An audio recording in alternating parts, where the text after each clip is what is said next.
ஜீவானுள்ள நாளெல்லாம் நன்மையும் கிருபையும் என்னை தொடரும். என் ஜீவானுள்ள நாளெல்லாம் நன்மையும் கிருபையும் என்னை தொடரும். அப்போஸ்தலர் 12ஆம் அதிகாரம் 12ஆம் வசனம். அவன் இப்படி நிச்சயித்துக் கொண்டு மார்க்கு என்னும் பேர் கொண்ட யோவானுடைய தாயாகிய மரியாள் வீட்டிற்கு வந்தான்.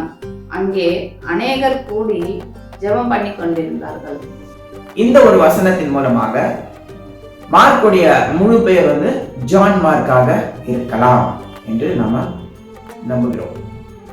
அப்போஸ்தலர் 15ஆம் அதிகாரம் 37ஆம் வசனம். அப்பொழுது பர்னபா என்பவன் மார்க்கு என்னும் பெயர் கொண்ட யோவானை கூட அழைத்து கொண்டு போக வேண்டும் என்றான்.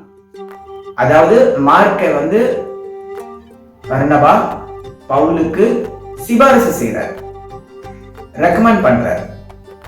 2 தீமோத்தேயு 4ஆம் அதிகாரம் 11ஆம் வசனம். லூக்கா மாத்திரம் என்னோடே இருக்கிறான், மார்க்குவை உன்னோடே கூட்டிக் கொண்டு வா, ஊழியத்தில் அவன் எனக்கு பிரயோஜனம் உள்ளவன். மார்க்குவை உன்னோட கூட்டிக் கொண்டு வா, ஊழியத்தில் அவன் எனக்கு பிரயோஜனம் உள்ளவன். மார்க் பவுலுடைய ஊழியத்துக்கு பிரயோஜனம் உள்ளவனாய் மாறுகிறார். இந்த அளவுக்கு இப்ப பவுலும் மார்க்கும் ஒன்றாக இருக்கிறார்கள், ஒன்றாக சேர்ந்து ஊழியம் செய்யறாங்க. பைபிளை பத்தி தெரியாதவங்களுக்கு பைபிளை புரிய வைக்க போறேன், ரெடியா இருங்க. இன்னைக்கு நாம யார் இந்த மார்க் அப்படின்னு தெரிஞ்சுக்க போகிறோம். இந்த மார்க் தான் மார்க் சுவிசேஷ புத்தகத்தினுடைய ஆசிரியர். அவருடைய பெயர்ல தான் இந்த சுவிசேஷ புத்தகம் இருக்கு. அவர் தான் இந்த சுவிசேஷ புத்தகத்துக்கு ஆசிரியர். ஆசிரியர் அப்படின்னா அவர் யாரு அப்படின்னு நம்ம முதல்ல தெரிஞ்சுக்கணும். அது தெரிஞ்சுக்கிட்டோம்னா தான் இந்த மார்க் நம்ம படிக்க படிக்க நிறைய விஷயங்கள் நமக்கு தெரிய ஆரம்பிக்கும். இந்த மார்க் ஆண்டவராக இயேசு கிறிஸ்து பிறந்து 12 வருடங்களுக்கு பிறகுதான் பிறந்தார். அதாவது இயேசு கிறிஸ்துவை விட 12 வருடம் இவர் இளையவர், சின்னவர். இயேசு கிறிஸ்து 33 வயசுல சிலுவையில் அறையப்பட்டப்போ இந்த மார்க்குக்கு சுமார் 21 வயசு இருக்கும் அப்படின்னு சொல்றாங்க.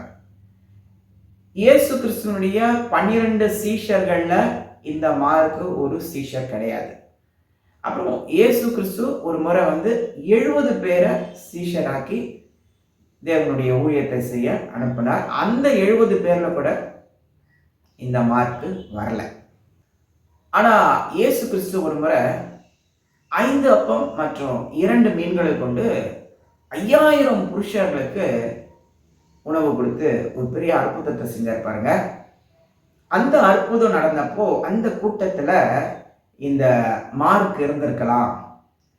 இந்த 5 அப்பம் 2 மீனை கொண்டு போய் இந்த பரிமாறுவாங்க இல்லைங்களா, அந்த மாதிரி வேலையை ஒரு வேலையை இவர் செஞ்சிருக்கலாம் அப்படின்னு சில வேத வல்லுநர்கள் சொல்றாங்க. இயேசு கிறிஸ்துவனுடைய வாழ்க்கை வரலாற்றில் ஒரு முக்கியமான இடம் என்னன்னு பார்த்தீங்கன்னா, அவர் திருவிருந்து கொடுத்தது. தன்னுடைய 12 சீஷர்களுக்கு அவர் விருந்து கொடுத்தார். அதை ராப்போஜனம் அப்படிங்கிறோம், இங்கிலீஷில் கம்யூனியன் அப்படிங்கிறோம். அவரை நினைவு கூறும் விதமாக நாமளும் ஒவ்வொரு மாதமும் ரட்சிக்கப்பட்ட நாம ஞானஸ்நானம் எடுத்த நாம அந்த திருவிருந்தை நாம அனுசரித்து கொண்டிருக்கிறோம். அந்த திருவிருந்தை ஆண்டவர் கொடுக்கும் பொழுது, அந்த ராப்போஜனத்தை ஆண்டவராகிய இயேசு கிறிஸ்து கொடுக்கும் பொழுது, அவர் தேர்ந்தெடுத்த ஒரு வீடு இருக்கு பாருங்க. அந்த வீடு இந்த மார்க்குடைய தகப்பன் தாய்க்கு சொந்தமான வீடாக இருக்கும் என்று வேத வல்லுநர்கள் சொல்றாங்க. நல்லா கவனிங்க, இது நான் சொல்லலை, இதெல்லாம் வேத வல்லுநர்கள் ஆராய்ச்சி பண்ணி சொல்றாங்க. புதிய ஏற்பாட்டில் பார்த்தீங்கன்னா பர்னபா அப்படின்ற ஒரு கேரக்டர் வரும். இந்த பர்னபாங்கிற மனிதருக்கு சொந்தக்கார பையன் தான் இந்த மார்க். மார்க்கு சுவிசேஷத்தை எழுதின இந்த மார்க் பர்னபாவுக்கு சொந்தக்கார பையன். இதற்குரிய ஆதார வசனம் நான் சொல்றேன். கொலோசியர் 4வது அதிகாரம் 10வது வசனம். என்னோட கூட காவலில் இருக்கிற அரிஸ்தருக்கு உங்களுக்கு வாழ்த்துதல் சொல்லுகிறான். பர்னபாவுக்கு இனத்தானாகிய மார்க்கும் வாழ்த்துதல் சொல்லுகிறான். இவனை குறித்து கட்டளை பெற்றீர்களே, இவன் உங்களிடத்தில் வந்தால் இவனை அங்கீகரித்துக் கொள்ளுங்கள். பர்னபாவுக்கு இனத்தானாகிய மார்க், அதாவது இனத்தான் அப்படின்னா பர்னபாவுக்கு சொந்தக்காரன் அப்படின்னு அர்த்தம். இந்த மார்க்கோட முழு பெயர் ஜான் மார்க்காக இருக்கலாம் அப்படின்னு சொல்றாங்க. அதற்குரிய ஆதார வசனம் என்னன்னா, அப்போஸ்தலர் நடபடிகள் 12வது அதிகாரம் 12வது வசனம். அவன் இப்படி நிச்சயித்துக் கொண்டு மார்க்கு என்னும் பெயர் கொண்ட யோவானுடைய தாயாகிய மரியாள் வீட்டுக்கு வந்தான். அங்கே அநேகர் கூடி ஜெபம் பண்ணி கொண்டிருந்தார்கள்.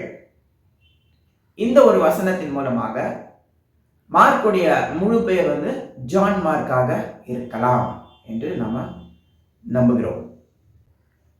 மேலும் இந்த மார்க் அப்படிங்கிற இந்த மனிதருடைய பெயர் முதல்ல அப்போஸ்தல நடவடிக்கைகள் தான் வருது அப்படிங்கிறத நாம இதன் மூலமாக தெரிந்து கொள்கிறோம். அப்போஸ்தல நடவடிக்கைகள் 12வது அதிகாரம் 25வது வசனம் வாசிக்கிறேன். பர்னபாவும் சவுலும் தர்ம ஊழியத்தை நிறைவேற்றின பின்பு மார்க்கு என்னும் மறுபெயர் கொண்ட யோவானை கூட்டிக் கொண்டு எருசலேமை விட்டு திரும்பி வந்தார்கள். இந்த வசனத்தின் மூலமா இந்த மார்க் என்பவர் பவுலோடும் பர்னபாவோடும் சேர்ந்து ஊழியம் செய்தார் அப்படிங்கிறத நாம தெரிஞ்சுக்கிறோம். அப்போஸ்தலர் நடவடிக்கைகள் 15:37. அப்பொழுது பர்னபா என்பவன் மார்க்கு என்னும் பெயர் கொண்ட யோவானை கூட அழைத்து கொண்டு போக வேண்டும் என்றான். பாருங்க, பவுலும் பர்னபாவும் ஊழியத்துக்கு போறாங்க, கூடவே இந்த மார்க்கும் போகிறாரு. ஆனா ஏதோ ஒரு இடத்துக்கு போகும் பொழுது பாருங்க, இந்த பர்னபா என்ன சொல்றாருன்னா, பவுல் கிட்ட சொல்றாரு, இந்த மார்க்கை அழைச்சிட்டு போகணும் அப்படின்னு சொல்றாரு. அதாவது மார்க்கை பர்னபா பவுலுக்கு சிபாரிசு செய்றார், ரெக்கமெண்ட் பண்றார். அப்போஸ்தலர் 15வது அதிகாரம் 36 முதல் 39 வரை வாசிக்கிறேன். சில நாளைக்கு பின்பு பவுல் பர்னபாவை நோக்கி, நாம் கர்த்தருடைய வசனத்தை அறிந்திருக்கிற சகல பட்டணங்களிலும் உள்ள சகோதரர்கள் எப்படி இருக்கிறார்கள் என்று போய் பார்ப்போம் வாரும் என்றான்.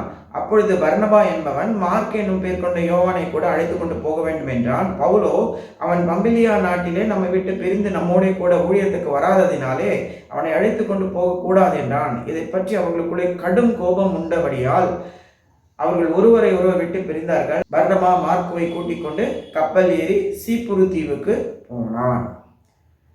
நல்லா கவனிங்க, ஒரு ஊழியத்துக்கு போறாங்க.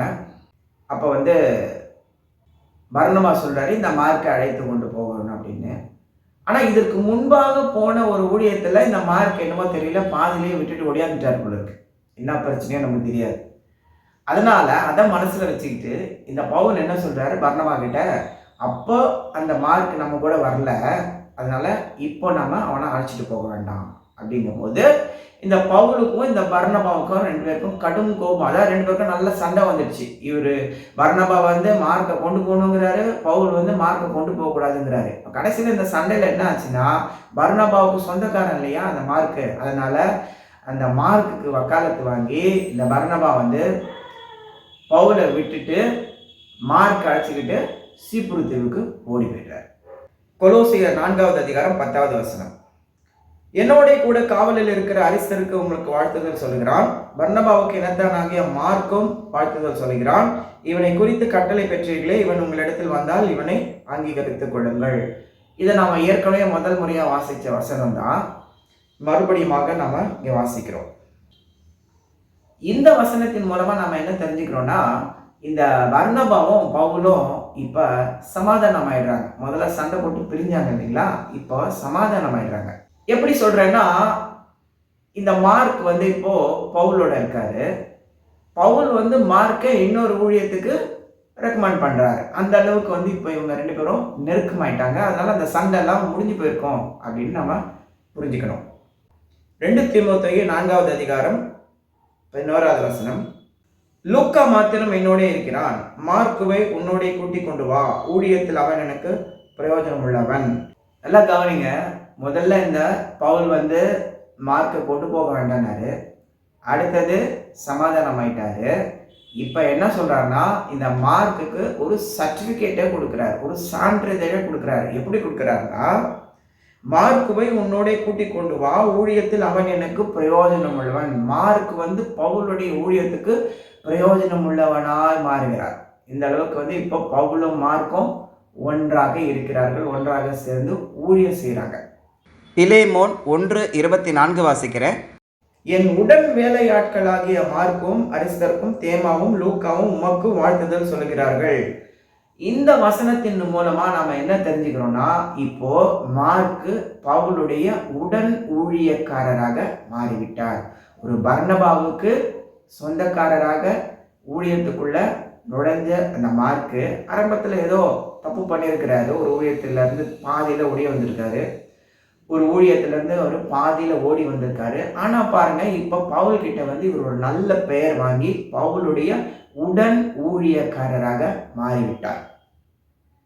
அதாவது ஸ்டெப் பை ஸ்டெப்பா இந்த மார்க் ஊழியத்தில் வளர்ந்து கொண்டே வருவதை நம்ம இந்த வசனங்கள் மூலமாக தெரிந்து கொள்கிறோம். மார்க் எழுதின சுவிசேஷத்துல மார்க்கு தன்னை பற்றி எங்கேயும் எழுதின மாதிரியே தெரியல. தன்னுடைய பேரை அவர் எங்கேயுமே அவர் குறிப்பிடவில்லை. ஆனால் ஒரே ஒரு இடத்துல இந்த மார்க் தன்னை குறித்து எழுதியிருப்பதாக வேத வல்லுநர்கள் ஆராய்ச்சி செஞ்சு சொல்றாங்க. அந்த வசனம் என்னங்கிறத நம்ம இப்ப பார்ப்போம். மார்க் 14வது அதிகாரம் 51-52. ஒரு வாலிபன் ஒரு துப்பட்டியை மாத்திரம் தன் மேல் போர்த்தி கொண்டு அவர் பின்னே போனான். அவனை பிடித்தார்கள். அவன் தன் துப்பட்டியை போட்டுவிட்டு நிர்வாணமாய் அவர்களை விட்டு ஓடி போனான். ஆண்டவராகிய இயேசு கிறிஸ்துவை கைது செஞ்சு அவரை சிலுவையில் அறைய கொண்டு போகும் பொழுது அவருக்கு பின்னால இந்த மார்க்கு போயிருப்பாருன்னு நினைக்கிறேன். அப்போ இந்த மார்க்கை கூப்பிட்டு விசாரிக்கிறாங்க.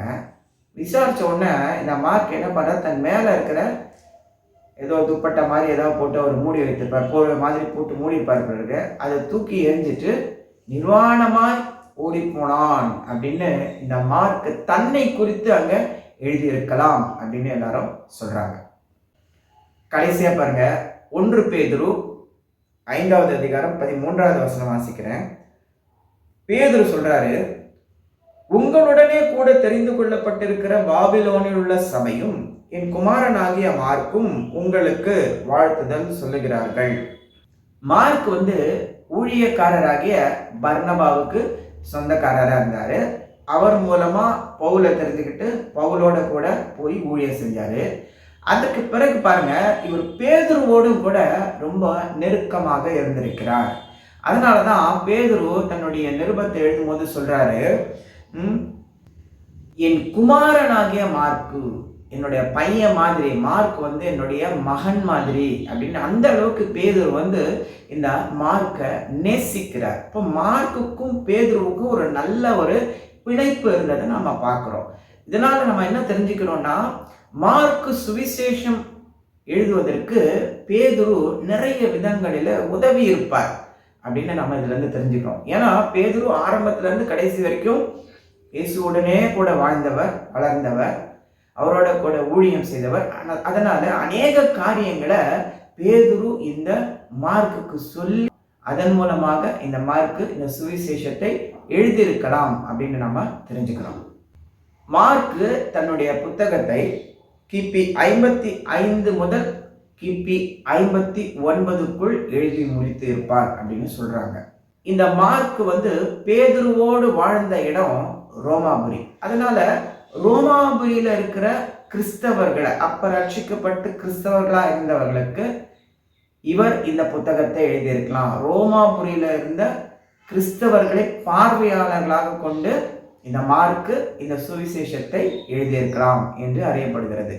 சரி, ஆரம்பத்தில் ஒரு விஷயம் சொன்ன பார்த்தீங்களா, மத்தேயு தான் முதல்ல வருது புதிய ஏற்பாட்டில், ஆனால் மார்க் தான் முதல்ல எழுதின சுவிசேஷ புத்தகம். ஏன் மார்க் 2வதா வருது, மத்தேயு முதல்ல வருது அப்படின்னா, மத்தேயு எழுதின சுவிசேஷத்துல இயேசுவினுடைய பரம்பரையே வருதுங்க, வம்ச வரலாறே வருது.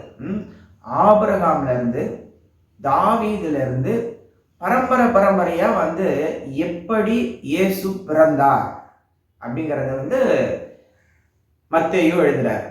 அதனால பாருங்க, இயேசுனுடைய பிறப்பு, அவருடைய வம்ச வரலாறு, அவருடைய மூதாதையர்கள்லாம் யாரு அப்படின்னு எல்லாரும் தெரிஞ்சுக்கணும் அப்படிங்கிறதுக்காக மத்தேயு எழுதின சுவிசேஷத்தை முதல்ல வச்சுட்டாங்க. மார்க் முதல்ல சுவிசேஷம் எழுதியிருந்தாலும் கூட மார்க் வந்து இயேசுனுடைய பிறப்பை குறித்தோ இயேசுனுடைய வம்ச வரலாறை குறித்தோ எழுதவில்லை. அதனால மார்க் எழுதின சுவிசேஷத்தை இரண்டாவதாக எழுதியிருக்கிறார்கள். திடீர்னு யோவான் அப்படிங்கிற ஒரு கேரக்டர் வந்துச்சு பாருங்க. அவன் வந்து ஒட்டக மயிர்ல அவன் ட்ரெஸ் பண்ணியிருக்கான். தன் அறையில வார்க்கச்சையை கட்டி கொண்டிருந்தான் அப்படின்னு வாசிக்கிறோம். அறைனா என்ன, வார்க்கச்சைனா என்ன அப்படிங்கறத இன்னைக்கு நம்ம தெரிஞ்சுக்க போறோம். அவன் வெட்டுக்கிளியும் காட்டு தனியும் இதுக்காக சாப்பிட்டான் அப்படிங்கறத இன்னைக்கு நம்ம தெரிஞ்சுக்க போறோம். நன்மையும் கிருபையும் என்னை தொடரும், என் ஜீவனுள்ள நாளெல்லாம் நன்மையும் கிருபையும்